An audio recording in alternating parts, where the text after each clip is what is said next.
If you're like me, you like to buy products that break down in the environment and don't pollute it. So today we're doing a sponsored review of these awesome plant-based sponges.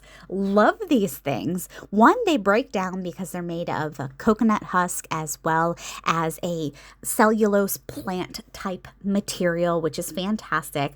Also, it's just such a great alternative to the plastic sponges, the other sponges that literally just sit in our landfills. And these sponges are just as good as the regular plastic ones because they don't smell and they dry much faster because of the plant-based material. And how it's made, the white part is made from plant fibers and the brown side is that coconut husk, which is great for scrubbing away stuck-on food. Just get your sponges wet, put some soap on them, nice and soapy, and scrub away and clean your dishes. And the box they come in is made of 100% paper, so you can just go ahead and send that to the recycle.